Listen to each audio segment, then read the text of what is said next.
Welcome or welcome back. If you haven't noticed by now, a lot of what I've been posting lately has been heavily fostering focused, mainly because I recently fostered a batch of kittens that were the cutest little bunch and had all been adopted relatively recently. I figured, why not take this as an opportunity to push out as much fostering content as I can, because everything that happened is fresh in my mind, and I've also made some updates to how I do things. So with that being said, today's video topic is going to be how to approach fostering when you have cats at home. I'm pretty sure you're aware that everybody's foster experience is going to be different. So a lot of the advice that I'm going to give is heavily tailored to my experiences. I wouldn't take what I'm saying as like a step-by-step guide for what to do. I would more so just consider my scenarios and my situations and how I chose to navigate them as an example or a point of reference for when you choose to make your system for when you choose to foster. So I'm not as lucky as some foster parents who have pets at home that love having foster animals in their house. Some people really hit the lottery with their pets and they find every new pet that comes in as an opportunity to make a friend. Unfortunately for me in my home,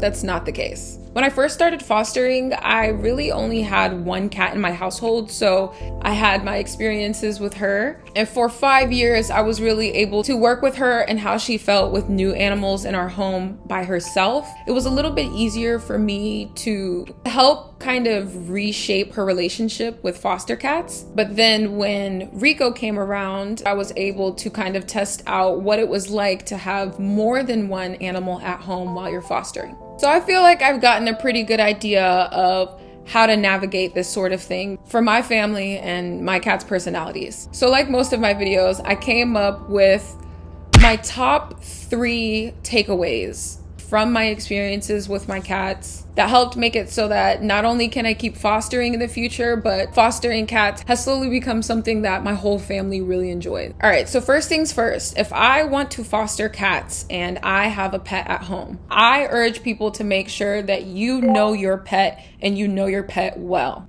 I need you to be able to answer questions like, on a scale of 1 to 10, how angry does your cat get in the presence of other animals? Like if 10 is extremely angry and your answer is greater than 6, I actually probably wouldn't consider fostering animals. I wouldn't say that. How about I say you're less likely to be able to have an enjoyable foster experience, honestly, for all parties involved. But if it's lower than that, then we've got some wiggle room. But it helps to know what your cat's limits are in terms of where they like to be touched, in terms of how they feel about their space and their items and their routines. You need to know your animal very well so that you know how to pivot, so that you're able to keep track of like their emotional response in light of the foster animals, so that if they happen to be in a situation where they need to be protected, you know how to protect them. But yeah, I feel like you can pretty much get an idea of why it's important to know your pet well. The next big takeaway, I would say, prepare to improve your pet's life significantly. My mindset going into every fostering scenario is I want my cats to think to themselves, their life gets 10 times better in the presence of new animals, or every time we start fostering, their life improves significantly more. For some reason, they're starting to get more treats. For some reason, dinner tastes 10 times better. For some reason, play sessions are increasing. These things I will literally start to slowly increase as we get closer and closer to the fostering period. When I set up the foster kitten space, I'll even allow my cats to enjoy the space first. But it's really important to make sure that you don't give your animal like that second child syndrome where the newborns come and they get pushed to the back burner. I feel like this is what helped me with Mochi the most.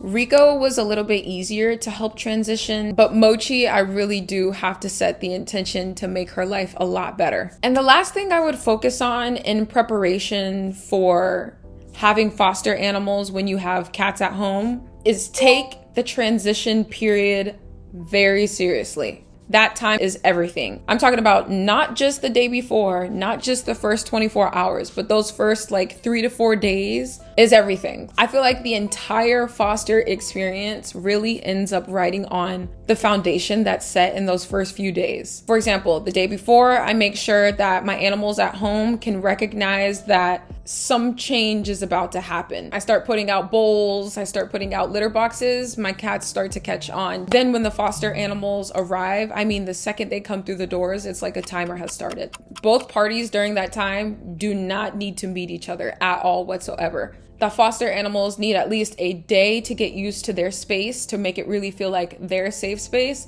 And in my case, my animals at home need a minimum of at least a day to get used to the fact that there are other animals in the space and not the ones that they're familiar with. The first time I ever experienced this period fostering with cats at home, I'm convinced that Mochi was trying to murder the kittens. She was around 1 at that time, and she literally was reaching her paws. I've never in her life seen her do this, and she hasn't done it since. But the first time she ever heard other kittens in a space, she was reaching under the door trying to do God knows what to them. Like, it got so bad that I actually wasn't able to foster during that period anymore. But then slowly over time, the more we kept up with our system, started to notice that she was slowly getting more familiar with the system and feeling more and more in control as time went on, if that makes sense. Then, based on the way that your animal at home behaves, that depends on how long their quarantine period is going to be. I personally like to make sure they're quarantined for like the first 24 to 48 hours. You don't always catch the sneezing in the first day. The first day, it's like to give them the emotional cool down. And then the second day is for me to really get a look at the cat's health when they're not like flea infested and dirty. During this point of the transition period where you're watching the response of your animals at home, this is when it becomes the most useful to know your pet well. For example, my cat, she hisses, and she hisses a lot in the first 24 to 48 hours. She likes her space, but she doesn't like to be ignored. She honestly just likes recognition that she's not happy about what's happening. My boy, on the other hand, he genuinely just didn't want them touching him. He was fine with them being in their space and him being in his space in the beginning. After I feel like the foster kittens are in good health, and the only thing I'm waiting for to integrate both my foster kittens and my cats at home is my cat's response. I'll do a few little tests seeing how they react with each other face to face, and then I'll do that first like real test of them being physically next to each other. But yeah, I'll do that by like cracking open the door, putting the cats in like bins, and then letting my animals come up to them and observe them. Usually once I get to the point where I was able to like put the cats or kittens in a bin and then watch my cat's response, by the next day or by that day, I end up integrating them. Okay, so after you've done all the steps where you've done everything that you can to get to know your animal and their behaviors, you made sure that your pet's life has improved significantly, and then you took every step of the transition period very intentionally. Don't expect everything to start off perfect. All these details can vary when you're fostering kittens versus fostering like other grown cats. But in my case, I'm typically fostering kittens, and when I do that first integration, my cats don't want any parts to do with them that first day. What I really just look for in my cat's response is that all of their hair isn't standing up on any end, or they're not like looking to attack the cats. My cats typically respond by staying away from them, or like walking up and watching them and observing them, but kind of backing up when they get close to them. I recognize those as like good responses during like the first real integration. I do expect to see some hissing. I do expect to see some head taps. As long as it's not on like the farthest levels of the fear scale, I honestly feel like it's a successful first day.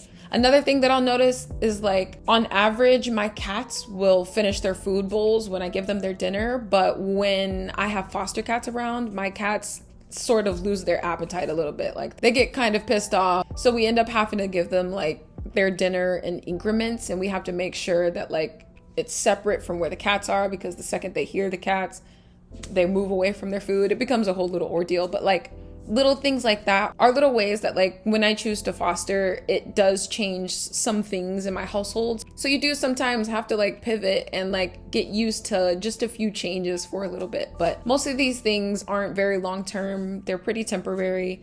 And it's really funny to watch it happen. I've fostered a few times with Mochi, but once with Rico, and with all of these experiences, I'll watch my cats go through the range of emotions, and then once they get adopted, we're literally back to our regular program. Like, it really does start off with them being swatted, and then it eventually got to a point where they're napping together and playing together. So I feel like these takeaways were a huge aid in my ability to be able to foster with my cats at home. I'm very excited to be able to continue fostering more in the future. And please, if you're somebody who has a fostering system at home and you have some useful tips, leave them in the comments below. I'm very happy to have people exchanging different approaches to different things so that people can, take pieces of advice from different places and come up with their own systems at their own house. But yeah, if you're going to be on YouTube watching fostering or cat content, you might as well stick around. But if that's all, thank you so much for watching, and I'll see you next time.